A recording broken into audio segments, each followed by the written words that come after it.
Good evening. Welcome all of you. The topic to be discussed right now is on nature's divinization is a metamorphosis. Sri Aurobindo. Nature's divinization is a metamorphosis. Here on this beautiful topic, we want to know and discuss little bit on divinization, which is a must, which is a required. Sri Aurobindo quotes beautifully. One must be divine itself. One must be divine oneself before he can bear the pressure of divine love. Very accurate, with accurate observation, Sri Aurobindo predicts and confirms one must be divine oneself before one can bear the pressure of divine love. Ordinarily, the pressure of the divine is not bearable to the ordinary preparation. One has to divine oneself, otherwise he can't bear the pressure. It is a big one. The pressure will be big, huge. To bear the pressure of the divine love, one must be divine oneself. That is the requirement. Here also, Sri Aurobindo quoted, the divinization of nature is a metamorphosis. Divinization of nature is a metamorphosis, a change from falsehood of our ignorant nature into the truth of God's nature. Metamorphosis. Initially, Sri Aurobindo puts the word metamorphosis. The divinization of the nature is a metamorphosis. And for your better understanding, with 100% clarity, Sri Aurobindo clarifies a change from the falsehood of our ignorant nature to the truth, falsehood to truth, falsehood of our ignorant nature to the truth, falsehood to truth of God nature. That is what the metamorphosis, that is what the divinization, which is known as otherwise, which is called otherwise by Sri Aurobindo, is divinization, is a metamorphosis, which is a metamorphosis. Divinization of nature is a metamorphosis. Then I want to go a little bit ahead, still interesting. We have to know. Ordinarily, we move, we keep on working, but we don't know where really we are going. Only those who who live in a supreme truth consciousness. Only those who live in a supreme truth consciousness and embody it are inwardly made or else are remade in the divine image. Only those, very interesting, only those, not for all. Only those who live in a supreme truth consciousness, who live in a supreme truth consciousness and embody it, this truth consciousness, supreme, live in a supreme truth consciousness and embody it, are inwardly made or else are remade in the divine image. In the divine image, now itself we are not at all dreaming of the divine image, but we will be made or remade in the divine image.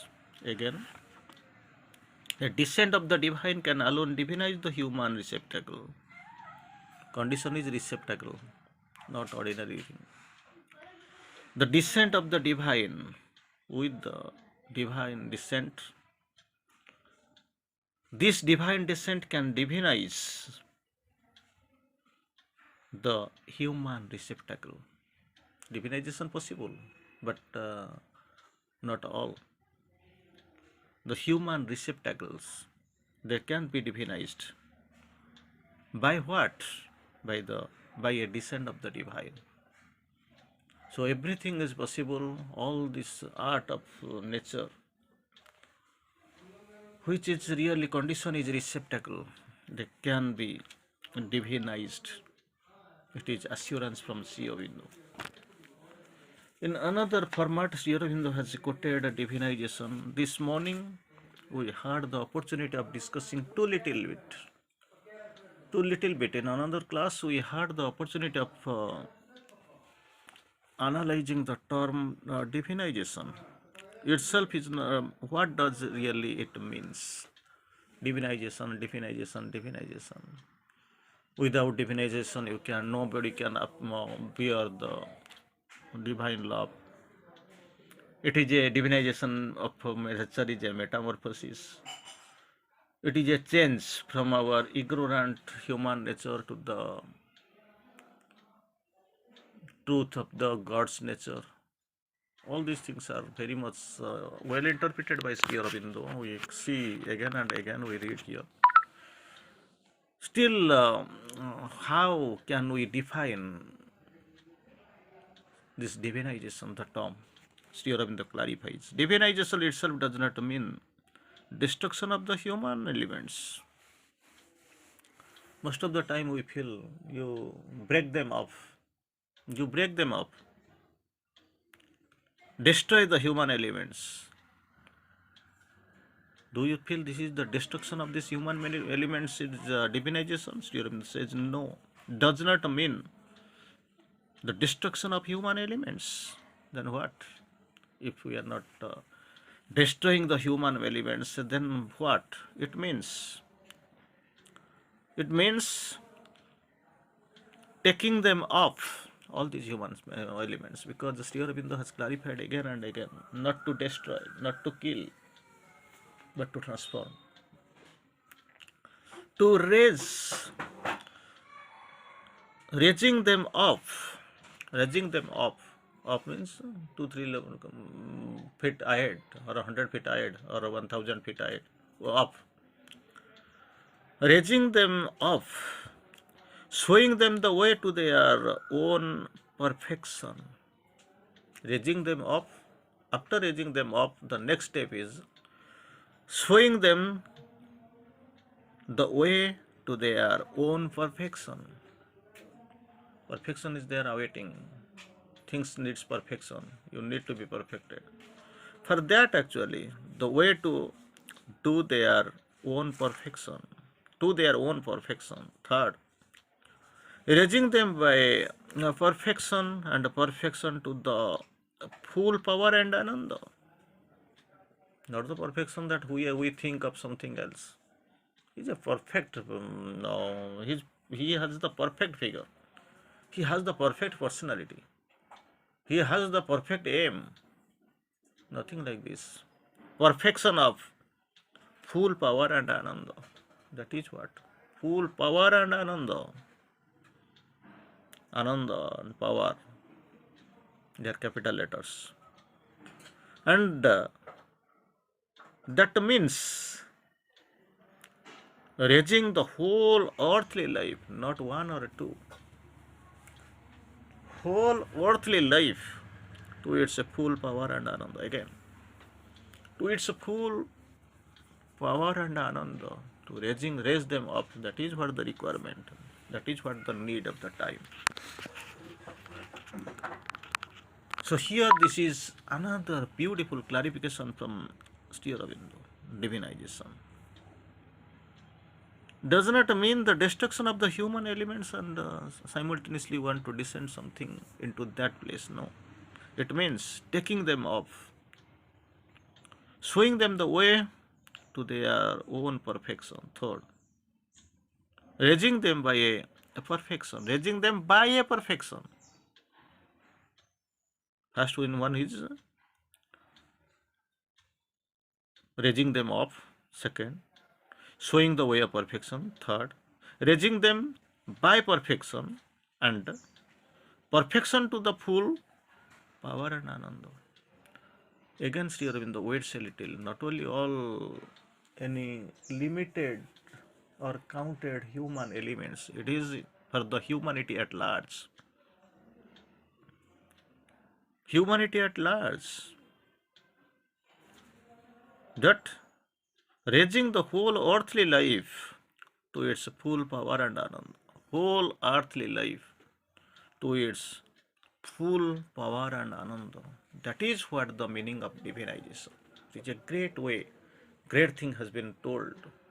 Because that's why Sri Aurobindo already initially we have quoted, it is a metamorphosis.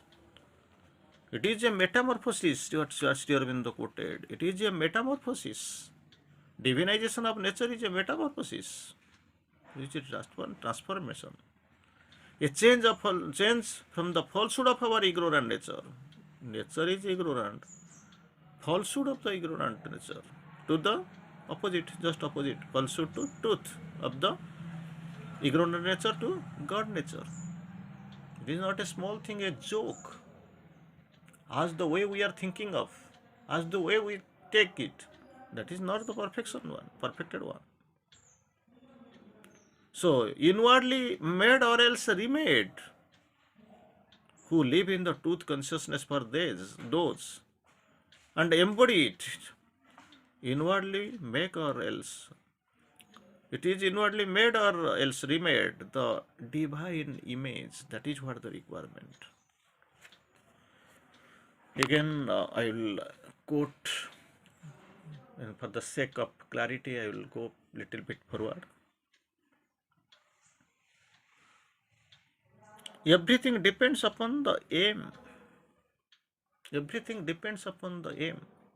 Suppose my aim now itself, right now where I am standing in this market, my aim is what? To purchase 1 kg of brinjal. That is what. So why shall I go to the mutton shop and bargain what is going on? Not required, because this day is not favorable. I have not been suggested to go and purchase it. What is the news? What is the utility? Everything depends upon the aim you put before you, before going, before working. You have to fix up your aim. What aim really you have? Everything depends upon the aim you put before you. If for the realization of one's spiritual aim, it is necessary to give up the ordinary life of the ignorance. That is what. Ordinary life in the ignorance, you must give up. Give up the ordinary life of ignorance in the ignorance. It must be done. The claim of ordinary life can to stand against that of the spirit. Now itself it is standing. But later, when we think of, it must not stand. It must not stand against the path of the spirit. Path of the spirit, it must be allowed to do in the spirit's way, not in the ordinary way what the man suggests and man thinks of. That is not expected. Very interesting one. I want to quote it again. Everything depends upon the aim you put before you. I want this, that, roti, kapda, and makan. Why shall I think of the spirit? Transformation, metamorphosis, perfection? Not necessary at all. I am happy, satisfied with my ordinary aim like roti, kapda, and makan. If you want to be big, dream big. For that you must have the purpose. For that actually you are moving. Suppose somebody is on his way to Sambalpur or towards somewhere like Jaipur, Koraput. He has to hurry. He has to put the proper bus or a train and go. I have got nothing to do. What shall I do? Simply I want to go to the playground and visit the football match, or into any hotel to have to enjoy the food. That is what I can do. That is my objective. But thing is that I have to hurry to Barampur, Nabrangpur. There itself early in the morning I have to prepare, I have to think of my breakfast. Here I have to nothing, simply okay, I am enjoying my life, I am enjoying my everything. Then after some time I will come back and have some desi food will be there, I will enjoy. Why shall I think of this vada, dosa, chicken pakoda? Like this. Everything depends upon the aim you put before you. If the realization of one's spiritual aim, it is necessary to give up the ordinary life of ignorance. You have to give up. It must be done. No other game. The claim of ordinary life can't stand against that of the spirit. That is what the requirement. Will never and can't stand against the demand of the spirit's way. Spirit's way is different. It has to go. It fixes. It moves. It has got. You don't have anything to do, anything to put before you. So for that, actually, you have to surrender. You have to give up the ordinary human way of thinking, human way of believing, and human way of working, and you have to make road the clear for the spirit. That is what the requirement. And the divinization is a must, without which very difficult. It is a transformation. It is a metamorphosis, and it will enable you to bear the pressure of the divine love. Thank you for now.